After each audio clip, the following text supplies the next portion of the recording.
आइए आज आप सब जानेंगे वर्ष 2023 में देवउठनी एकादशी कब है।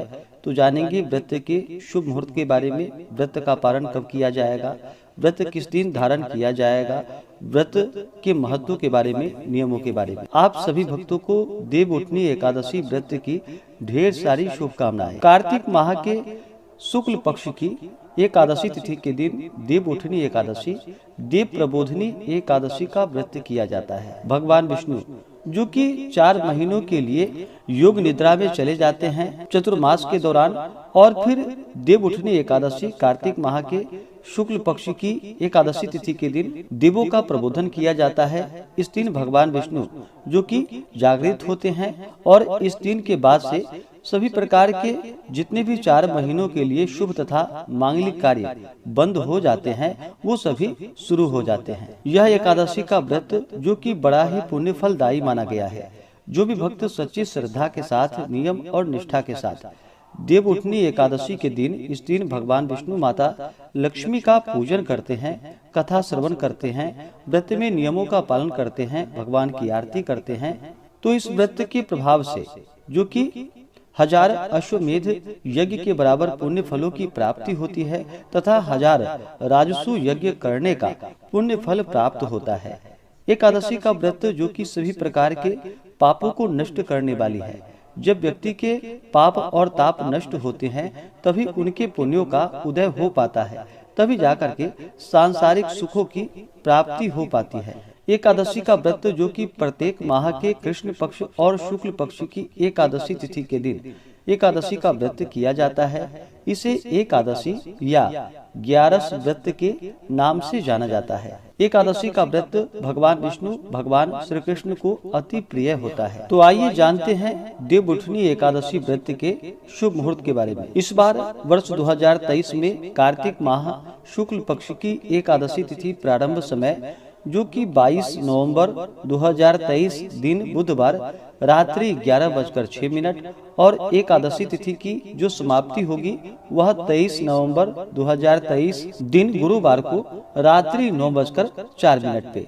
तो हमें सूर्योदय व्यापनी के अनुसार और द्वादशी युक्त एकादशी व्रत के लिए जो समय प्राप्त हो रहा है वह समय 23 नवंबर 2023 दिन गुरुवार को प्राप्त हो रहा है। तो सभी इस दिन व्रत को धारण करेंगे और द्वादशी तिथि की जो समाप्ति है वह 24 नवंबर 2023 दिन शुक्रवार को शाम 7:09 पे। इस व्रत का पारण जो कि हरिवासर समाप्त होने के बाद व्रत का पारण करना चाहिए। हरिवासर का समय जो कि द्वादशी तिथि का पहला चौथाई का हिस्सा, यह समय हरिवासर का होता है। इसके समाप्ति के बाद व्रत का पारण करना चाहिए। तो जो भी व्रत का पारण करने वाले हैं वो सभी 24 नवंबर 2023 दिन शुक्रवार को व्रत का पारण करेंगे। पारण का समय सुबह 6:51 से सुबह 8:57 तक व्रत का पारण किया जाएगा। एकादशी के दिन सूर्योदय का समय होगा जो कि सुबह 6:20 और सूर्यास्त शाम 5:08। 23 नवंबर को राहु काल का जो समय है वह समय दोपहर 1:05 से दोपहर 2:26 तक होगा और 24 नवंबर को सुबह 10:23 से सुबह 11:45 तक राहु काल का समय होगा। राहु काल समय के दौरान कोई भी शुभ कार्य या नया कार्य नहीं करना चाहिए, यह लाभप्रद नहीं होता है, इस बात का ध्यान रखिए। योग जो कि बड़ा ही अच्छा योग इस बार बन रहा है जो कि अनंत फलदायी माना गया है। इस बार सर्वार्थ सिद्धि योग बन रहा है जो कि शाम 5:16 से अगले दिन सुबह 6:26 तक 23 नवंबर को सर्वार्थ सिद्धि योग बन रहा है। नक्षत्र जो कि उत्तर भाद्रपद नक्षत्र शाम 5:16 तक होगा। उसके बाद रेवती नक्षत्र। जो भी एकादशी का व्रत करते हैं उन्हें एकादशी व्रत के लिए जो कि 10वीं के दिन से ही व्रत में नियमों का पालन करना चाहिए। 10वीं तिथि के दिन सूर्यास्त होने से पहले ही भोजन ग्रहण कर लेनी चाहिए। उसके बाद दांतों को अच्छे प्रकार से साफ करके रात्रि में ब्रह्मचर्य का पालन करते हुए एकादशी व्रत भगवान विष्णु का स्मरण करते हुए सोना चाहिए। और एकादशी की सुबह ब्रह्म मुहूर्त में उठ करके नित्य क्रियाओं से निवृत्त होकर के गंगा नदी में या घर के नहाने के पानी में थोड़ा सा गंगा जल मिला करके स्नान करना चाहिए। शुद्ध वस्त्र धारण करना चाहिए। व्रत का संकल्प लेना चाहिए, भगवान विष्णु से प्रार्थना करनी चाहिए कि हे भगवान विष्णु, हे माता लक्ष्मी, आज मैं देव उठनी एकादशी का, देव प्रबोधनी एकादशी का व्रत करने जा रहा हूँ या करने जा रही हूँ। इस प्रकार से भगवान से प्रार्थना करनी चाहिए और इस दिन जो कि दिन रात्रि उपवास रहते हुए व्रत को धारण करना चाहिए। जो उपवास नहीं रह पाते हो, जिनका स्वास्थ्य सही ना हो, तो आप एक समय फलाहार ग्रहण करके व्रत को धारण कर सकते हैं। और इस दिन सुबह के समय में और शाम के समय में भगवान विष्णु माता लक्ष्मी का पूरे विधि विधान के साथ पूजन करना चाहिए। शाम के समय में भगवान का जो कि प्रबोधन करना चाहिए, उन्हें जगानी चाहिए। भगवान विष्णु जब 4 महीनों के लिए सो करके उठते हैं तो देव प्रबोधनी एकादशी के दिन से लेकर के पूर्णिमा तिथि तक जो कि भगवान विष्णु के स्वरूप भगवान शालिग्राम के साथ तुलसी माता का विवाह संपन्न करवाया जाता है। विशेष करके द्वादशी तिथि के दिन जो कि तुलसी विवाह संपन्न करवाया जाता है। वैसे एकादशी से लेकर के पूर्णिमा तिथि तक तुलसी विवाह आप कभी भी संपन्न कर सकते हैं। तो इस दिन जो कि शाम के समय में देव प्रबोधन करना चाहिए, उन्हें ढोल नगारे के साथ भजन कीर्तन आदि करते हुए भगवान विष्णु को जगानी चाहिए और इनका पूरे विधि विधान के साथ पूजन करना चाहिए। कथा श्रवण करनी चाहिए, भगवान की आरती करनी चाहिए।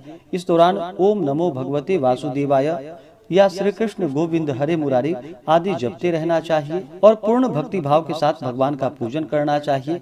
व्रत के दौरान किसी के ऊपर क्रोध नहीं करनी चाहिए। अपने मन में किसी के प्रति ईर्षा या द्वेष का भाव नहीं लाना चाहिए। ब्रह्मचर्य का पालन करना चाहिए। अपने से बड़ों का सदा ही आदर और सम्मान करना चाहिए। एकादशी की रात्रि जहां तक हो सके जागरण करते हुए समय को व्यतीत करना चाहिए और द्वादशी की सुबह उठ करके नित्य क्रियाओं से निवृत्त होकर के गंगा नदी में या घर के नहाने के पानी में थोड़ा सा गंगा जल मिला करके स्नान करके शुद्ध वस्त्र धारण करके भगवान का पूजन और आरती संपन्न करके ब्राह्मणों को भोजन करवानी चाहिए। ब्राह्मणों को दान और दक्षिणा देनी चाहिए और फिर समय के अनुसार व्रत का पारण करना चाहिए। इस प्रकार व्रत को धारण करने से भगवान विष्णु अपने भक्तों पर अति प्रसन्न होते हैं, अपने भक्तों के सभी प्रकार के पापों को नष्ट कर देते हैं तथा सुख और समृद्धि का आशीर्वाद प्रदान करते हैं। तो आज के लिए इतना ही। आप आगे की वीडियो में जानेंगे संपूर्ण पूजन विधि के बारे में। तो आशा करता हूँ कि यह जानकारी आपको अच्छा लगा हो।